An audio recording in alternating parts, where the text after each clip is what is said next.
Bonsoir à tous, merci d'être avec nous. C'est le programme du soir sur New World Info, le décryptage de l'actualité. Nous allons évoquer ce soir ces tensions dans le Golfe. Faut-il craindre le pire? On va poser la question à notre éditorialiste Mamadou Diouf. Bonsoir Mamadou Diouf. Bonsoir Samuel. L'armée du Koweït a ordonné mercredi à ses troupes de renforcer leur préparation au combat sur fond de tensions grandissantes dans la région du Golfe. Les États-Unis accusant l'Iran d'être derrière des attaques contre les infrastructures pétrolières en Arabie Saoudite. Cette décision intervient alors que le pays a lancé une enquête sur des informations faisant état de l'intrusion d'un drone qui aurait survolé un des palais de l'émir samedi. Le même jour, les rebelles yéménites Houthis, soutenus par l'Iran, ont revendiqué des attaques contre 2 installations pétrolières, provoquant la suspension de la moitié de la production saoudienne. Mamadou Diouf, c'est vrai qu'avec le Golfe, on se perd un peu en conjecture. Qu'est-ce qui se passe exactement là-bas actuellement? En fait, ce qui se passe dans le Golfe, c'est que vous avez un pays qui est l'Iran, qui depuis longtemps dérange à cause de son leadership d'abord, mais également à cause de son opposition aux États-Unis depuis l'imam Khomeini jusqu'à aujourd'hui. Et vous avez à côté un autre pays qui veut également le leadership du Golfe, l'Arabie Saoudite en particulier, fidèle allié des États-Unis, premier ennemi des Iraniens sur le plan doctrinal. Et ça fait que très souvent, chacun essaye de voir comment faire en sorte pour gagner la sympathie des autres pays du Golfe. Et c'est vrai que dans ce jeu, pour le moment, c'est l'Arabie Saoudite qui gagne parce qu'il y a ce qu'on appelle le Conseil du Golfe qui regroupe un certain nombre de ces États arabes qui sont dans la zone et qui souvent ont tendance à suivre la position que l'Arabie Saoudite prend. Alors, qu'est-ce qui est à l'origine de ces nouvelles tensions? En fait, les nouvelles tensions ont commencé avec le retrait des États-Unis des accords qui ont été signés à Paris, puisque c'était déjà un problème. Mais plus grave, il y a l'accord nucléaire avec l'Iran, puisqu'à un certain moment, il y avait de la tension. On disait que l'Iran a commencé à multiplier ses capacités pour pouvoir mettre en place une arme nucléaire. Je ne vois pas pourquoi, d'ailleurs, l'Iran ne le ferait pas, parce que si un peut l'avoir, pourquoi l'autre ne peut pas l'avoir? Mais il y a un éternel combat entre les États-Unis et l'Iran qu'on a continué avec cette question du nucléaire. Tout le monde a vu comment Trump est sorti de cet accord en considérant qu'il n'était pas bon du tout, en imposant à nouveau des sanctions, alors que le principe des accords, il fallait lever un certain nombre de sanctions contre l'Iran. D'autres pays signataires des accords n'ont pas vraiment pris la position que l'Iran attendait d'eux. Les gens disent oui, nous sommes toujours pour l'accord, mais les Américains sont en train de saper totalement l'accord en sanctionnant toute entreprise qui risque d'être en relation avec l'Iran. L'Iran s'est dit aussi, bon, si c'est comme ça, nous, on va recommencer à faire évoluer l'uranium, l'enrichir pour pouvoir fabriquer la bombe atomique comme tout le monde. Il s'y est ajouté, il ne faut pas qu'on l'oublie, il n'y a pas longtemps, les Iraniens ont abattu un drone américain. Il y a eu des navires, un navire iranien de pétrole qui a été arraisonné. Les Iraniens ont arraisonné un navire britannique. Donc, effectivement, dans la zone, on a des soubresauts qui, si on ne les arrête pas, peuvent mener à une nouvelle guerre dans cette zone du Golfe. Aujourd'hui, on parle quand même d'une attaque des installations pétrolières de l'Arabie Saoudite qu'on attribue à l'Iran. Il y a la France qui dit que l'Iran n'est peut-être pas derrière. Qu'est-ce qui se passe exactement dans cette affaire? Pas encore clair. L'ONU a envoyé des gens pour enquêter. Les Américains sont partis, les Français sont partis. Espérons qu'on nous dira la vérité. La seule chose que je retiens, c'est que pour moi, quand les Américains parlent, c'est d'abord un mensonge jusqu'à la preuve du contraire. On nous avait montré des photos satellites nous disant que l'Irak est devenu l'armée la plus dangereuse du monde. Il y a ceci, il y a cela. On a fait la guerre, on est allé en Irak, on a détruit ce pays. Et jusqu'à aujourd'hui, aucune arme de destruction massive a été montrée aux gens. Je revois encore Colin Powell au niveau des Nations Unies présentant ces papiers-là. Donc pour moi, quand c'est un discours américain à l'endroit d'un pays vers lequel les États-Unis ont une certaine hostilité, j'attends de voir des preuves concrètes et surtout des preuves ne venant pas des Américains. La deuxième chose, les Saoudiens devaient poser des questions aux Américains. Les Saoudiens ont acheté des armes chez les Américains pour des milliards de dollars. Et c'est la raison pour laquelle les Américains soutiennent autant les Saoudiens. Mais comment se fait-il que, comme vous l'avez dit, qu'un drone vienne traverser le palais?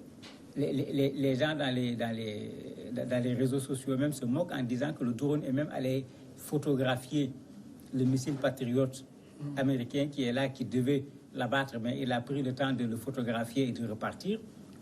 L'attaque contre Aramco, vous avez les deux plus grands sites industriels sur le plan pétrolier qu'on considérait comme les deux sites les mieux protégés au monde qui ont été attaqués et rien n'a été fait. Aujourd'hui, ce que les Saoudiens doivent faire, c'est de faire le bilan de ce qu'on leur a vendu comme arme.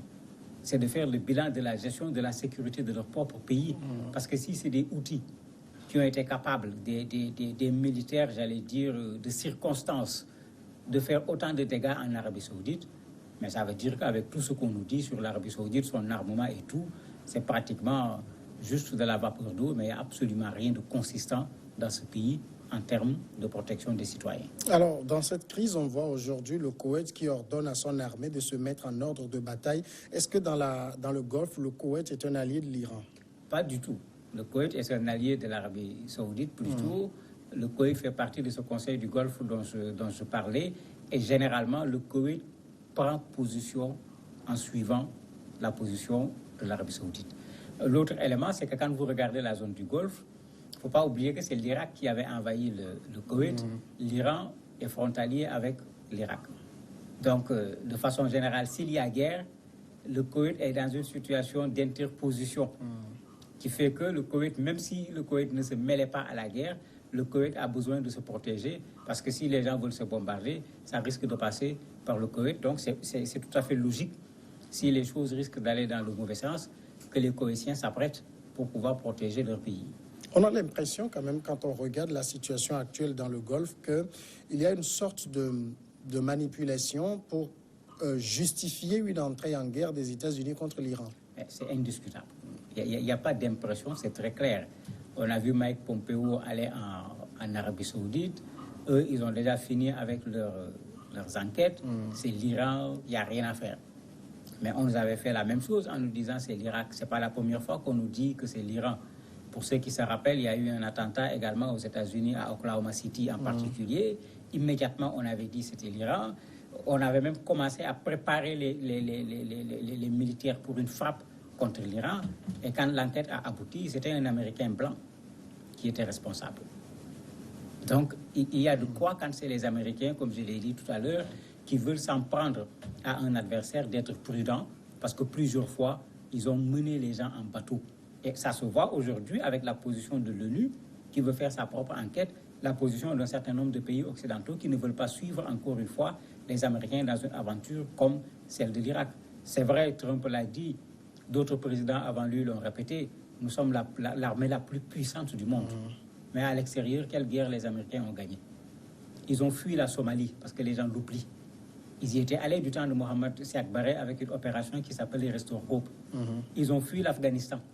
Ils ont laissé un certain nombre de troupes parce qu'ils ne savent plus quoi faire. On les voit actuellement en train de négocier avec les talibans sans pour autant aviser le président afghan. Ils sont en train de fuir l'Irak. Quelle guerre les Américains ont gagné à l'extérieur? Il faut que Trump fasse attention, même s'ils sont la plus grande puissance du monde, peut-être avec des armes, avec certaines démonstrations, mais sur le terrain militaire, on attend qu'ils fassent leur preuve. Mais si guerre il doit y avoir, est-ce que l'Iran ne part pas perdant? Pas nécessairement, parce que les Américains ne sont pas fous. Si jusqu'à présent, ils ne s'en sont pas pris à l'Iran, ils connaissent ce pays. L'Iran, en matière de refus de suivre les Américains, en matière de défi par rapport aux Américains, à part Cuba qui était là, la Corée du Nord, il y a très peu de pays qui ont fait ce que l'Iran a fait. Et les Américains risquent même de redonner à l'Iran sa source de révolution qui était en train un peu de partir, parce que la révolution date de 79, ça fait très loin. Les Iraniens ont un sentiment anti-américain extrêmement fort. Si les Américains s'aventurent à y aller, contrairement à ce qu'ils pensent, ils renforceront le pouvoir en place au lieu de le déstabiliser, parce que les Iraniens, de façon générale, ne veulent pas entendre parler des Américains. D'ailleurs, leurs difficultés aujourd'hui sur le plan économique sont liées principalement aux sanctions des États-Unis par rapport à des entreprises américaines comme à des entreprises appartenant à d'autres pays. Alors, quand on parle du Golfe, il ne faut pas aussi oublier qu'on est avec de grands pays producteurs de pétrole. Si guerre il doit y avoir, est-ce que les conséquences ne risquent pas aussi d'être un peu désastreuses pour le reste du monde? En tout cas, pour les pays africains qui ne produisent pas du pétrole en particulier, ça va dépasser le désastre. On a vu quand Aramco a été bombardé, immédiatement, le prix du baril est monté. Mais aujourd'hui, il y a d'autres éléments de régulation parce qu'on voit de plus en plus du pétrole dans des pays africains. Même dans des pays où il y avait du pétrole, on a découvert davantage de pétrole, de sorte que la théorie qui avait fait augmenter à un certain moment le baril du pétrole, on disait qu'il risque d'aller à $200 en disant que le pétrole allait vers la fin. Cette théorie ne tient plus. C'est vrai que c'est une zone où il y a énormément de pétrole, mais malgré tout, il y a d'autres espaces dans le monde où il y a du pétrole. Donc il y aura une conséquence parce que l'Arabie Saoudite quand même est un énorme producteur de pétrole. Pendant la guerre, si on produit du pétrole, le pétrole passera par où? Ce n'est pas encore la guerre et Aramco a été bombardé. La production pétrolière de l'Arabie Saoudite a été fortement réduite. Alors que ça, c'est juste le Yémen. Donc pas encore une guerre véritablement de l'Arabie Saoudite parce qu'on n'est pas sur le territoire saoudien, c'est à partir du territoire yéménite que se trouve la guerre. Mais s'ils font la guerre à l'Iran, ce qui est sûr, on risque de revoir ce qu'on avait vu avec la guerre Iran-Irak. À un certain moment, c'est les villes qui ont été bombardées. Et à ce moment, les gens ne se demanderont pas où se trouvent les installations pétrolières ou pas. Et c'est le monde qui va payer parce que le détroit d'Ormuz, le golfe Persique ou le golfe arabe, puisque même du point de vue vocabulaire, on se base sur l'appellation de cet espace, c'est là où passe une bonne partie du pétrole du monde. Mamadou Diouf, merci d'avoir répondu à nos questions. C'est moi qui vous remercie. Nous marquons maintenant une pause et on reçoit l'invité juste après.